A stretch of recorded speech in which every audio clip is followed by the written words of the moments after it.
Hello children, welcome back to my channel. Today I have some more questions for mental maths. So let's start. Question number 1. An angle whose measure is 90 degree is called, जो angle 90 degree का होता है उसे क्या कहा जाता है? Right angle. So our answer for question 1 is right. Question number 2. The length of a circle is called its, जो सर्किल की लेंथ होती है उसको क्या कहते हैं? That is circumference. जो हम ड्रॉ करते हैं सर्कल बनाने के लिए, that is length of circle and known as circumference. Now measure of each angle of a square is, जो एक स्क्वायर होता है उसमें जो सारे एंगल्स होते हैं उनका मेजर क्या होता है?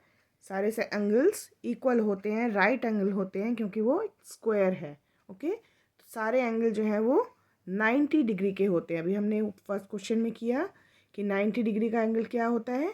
Right angle. सो स्क्वायर में चारों एंगल राइट एंगल्स होते हैं, इसलिए उनका मेजर होता है 90 डिग्री। Question number 4. Two coinciding rays with a common end point form an angle of measure. दो कंसाइडिंग रेंज जो कि एक कॉमन एंड पॉइंट से स्टार्ट होती हैं, वो जो एंगल बनाती हैं उसका मेज़रमेंट क्या होता है? तो what is the meaning of coinciding rays? Coinciding rays means ऐसी दो रेज जो एक दूसरे को ओवरलैप करती हैं, जो एक दूसरे को कवर कर लेती हैं, उन दो रेज को कहेंगे कंसाइडिंग रेज, और वो एक ही एंड पॉइंट से स्टार्ट होती हैं। तो उन दोनों को से जो एंगल बनता है उसका मेज़रमेंट होता है 0 डिग्री, है ना। दो लाइंस जब एक ही एंड पॉइंट से स्टार्ट हो रही हैं तो उनका जो मेज़र है वो होगा 0 डिग्री। Now question 5. Can a triangle have two obtuse angles? क्या एक ट्रायंगल में दो ऑब्ट्यूज एंगल्स हो सकते हैं? Then answer is no. क्यों नहीं हो सकते हैं? क्योंकि एक ट्रायंगल के जो तीनों ट्रायंगल्स होते हैं उनका सम होता है 180 डिग्री। बट अगर एक ट्रायंगल में दो ऑब्ट्यूज एंगल होंगे, पहली बात तो वो ट्रायंगल बन ही नहीं पाएगा। अगर ये भी ऑब्ट्यूज एंगल है, ये भी ऑब्ट्यूज एंगल है, तो ये दोनों लाइंस एक पॉइंट पर मीट नहीं करेंगे और वो ट्रायंगल नहीं बनेगा। दूसरी बात, जब हम इन दोनों एंगल्स को ऐड करेंगे, इनका जो मेज़र है, इनको जो हम मेज़र करके आएगा उसको ऐड करेंगे, वो ऑलरेडी 200 से ज़्यादा हो जाएगा, और 200 से ज़्यादा हो जाएगा। और हम जानते हैं कि एक जो ट्रायंगल होता है उसके जो तीनों एंगल्स होते हैं उनका सम होता है 180 डिग्री। जब तीनों एंगल्स मिला के 180 डिग्रीज होते हैं और टू एंगल्स ऑलरेडी 200 के से ज़्यादा हो जाएंगे, तो इसका मतलब ये पॉसिबल नहीं है, वो ट्रायंगल नहीं हो सकता। Question number 6. 0.9 + 9 + 0.7 + 6.6 + 9.1, इन सबको ऐड करेंगे तो क्या आएगा? सिंपल है, इसको आप लोग ऐड करेंगे तो इसका आंसर आएगा 25.7। Question number 7. The diameter is dash of the radius. जो डायमीटर होता है वो रेडियस से क्या होता है? तो आप लोग अगर जानते ही होंगे, यहाँ इस सेंटर पॉइंट से जो सर्कमफेरेंस तक लाइन जाती है दैट इज़ कॉल्ड रेडियस, और सर्कमफेरेंस पे जब दो पॉइंट्स को हम मिलाते हैं और वो लाइन सेंटर से होके गुजरती है तो उसको बोलते हैं डायमीटर। और डायमीटर हमेशा रेडियस का ट्वाइस होता है। क्यों? सर्किल जब हम ड्रॉ करते हैं एक सेंटर पॉइंट से, तो इसके जितने भी ये रेडियस होते हैं ये सब इक्वल होते हैं।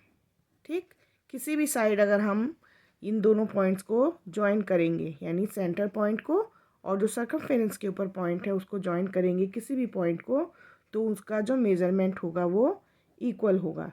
तो जो डायमीटर है वो सेंटर से होकर गुजरता है, तो इन दोनों को जब हम मिलाएंगे ये एक तरह से दो रेडियस हो जाएंगे, तो डायमीटर जो है वो रेडियस के ट्वाइस या डबल होता है। तो आंसर में हम लिखेंगे डबल और twice. Okay, then question 8, the area of a square is 324 square metre, its perimeter is.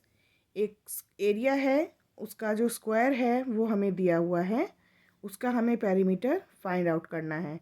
तो इसके लिए पहले हमें इसकी साइड मालूम होनी चाहिए। साइड मालूम करने के लिए 324 का हम स्क्वायर रूट मालूम करेंगे। स्क्वायर रूट निकालने से हमें स्क्वायर की साइड मालूम चल जाएगी और साइड से फिर हम पेरीमीटर फाइंड आउट करेंगे। ठीक है, तो क्वेश्चन 8 में पहले हम 324 का स्क्वायर रूट मालूम करेंगे, जो कि है 18। स्क्वायर रूट निकालना तो आता है ना, 18। तो साइड का मतलब हो गया, साइड का मेजरमेंट हो गया 18। ठीक है, perimeter is equal to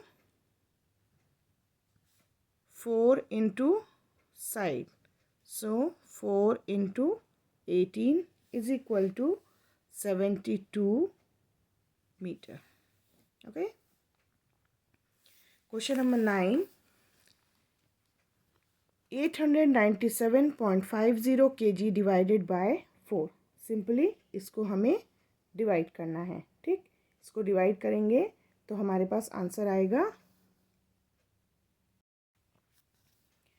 897.50 divided by 4 is equal to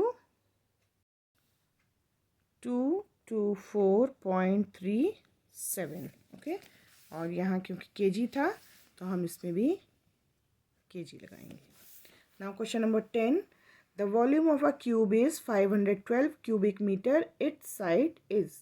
एक क्यूब है, उसका वॉल्यूम 512 क्यूबिक मीटर है, तो इसकी एक साइड का मेजरमेंट क्या होगा। Volume means side into side into side. इसके लिए हमें इसका 512 का क्यूब रूट फाइंड आउट करना होगा। सो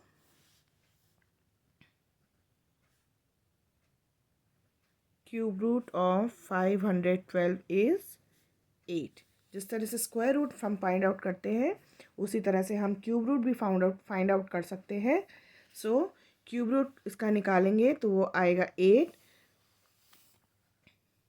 तो इसका आंसर होगा 8 metre. Okay, now question number 11, 4/15 of an hour is equal to dash minutes।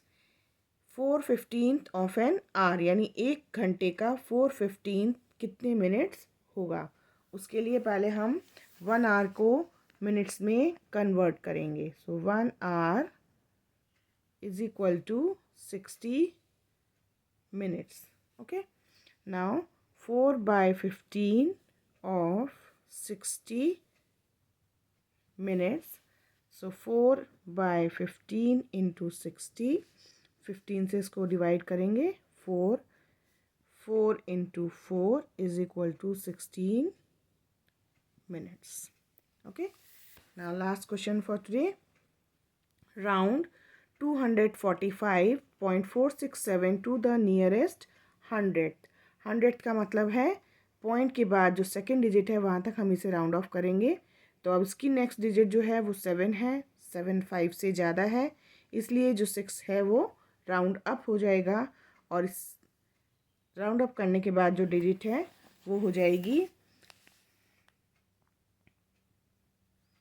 245.467। Round of करने के बाद 245.47। Okay, so rest is for today. Next video में फिर कुछ क्वेश्चंस में लेकर आऊँगी, तब तक बाय बाय।